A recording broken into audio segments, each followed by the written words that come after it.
Okay, the next part of your SLO, you're actually going to solve a quadratic equation by the zero product property. And we're going to factor like we did above to create that. So 34, I'm going to have it pretty much well set up for you in terms of having it set to 0. So as a reminder, all right, the zero product property says if you have a product and it's set to 0, so if this is a product, which we're going to create by factoring, and it's equal to 0, those two stipulations, okay, then I know one of those is 0, because 0 times anything is 0.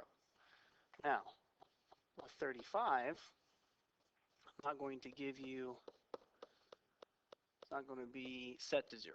So you're going to have to set it to 0 yourself. So if we do something like this, okay, you would have to subtract 5 from both sides. We say, well, there's nothing to subtract it from on the left side. That would be correct. We just want to write it down. Right? There's no like terms for me to simplify. So now they're both set to 0, but I have to factor. All right, so from the previous video, I went through the shortcuts with you, and I said anytime the last term is negative, it's plus minus. Okay, so actually both of these cases on your SLO will be that third scenario. Now, the difference here between the difficulty is that, well, the first, for number 34, there's only one combination, x and x.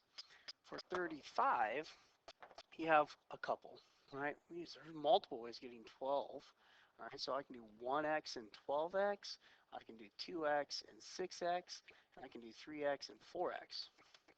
Now, the good news is that the last term, there's only one way to get that, 1 and 5.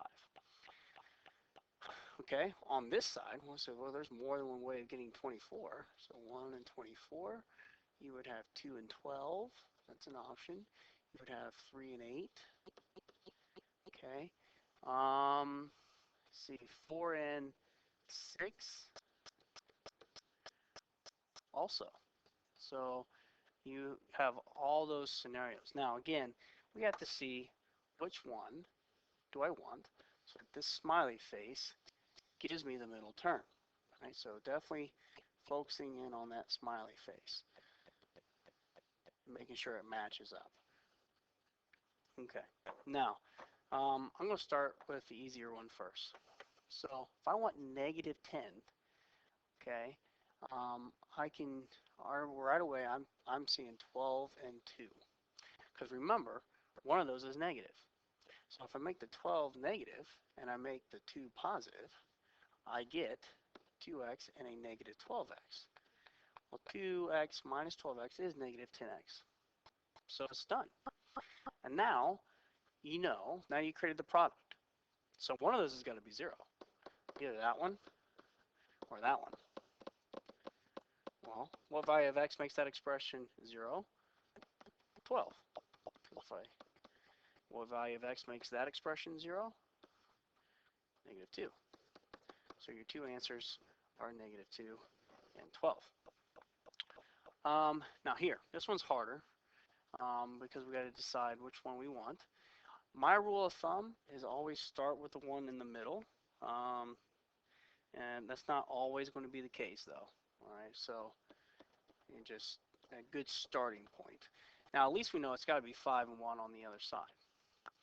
Now, if I put the 5 there and a 1, okay, do I get lucky? Let's see here. Yes, I do. What are the odds? Alright, now, again, you need to understand that you could flip the 5 and the 1, okay, or you can flip the 3x and the 4x so that it works out. Okay, but now you can apply the zero product property, either that one's 0, okay, or this one. So you add 5, just solve the two-step, alright, add 5, divide by 3, and these are equations, so you can take your answers and plug them back into the original equation to see if they're correct. And that one. Also, as a side note,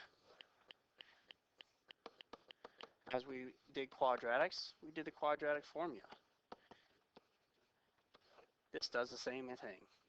That will give you the same answer as factoring and using the zero product property.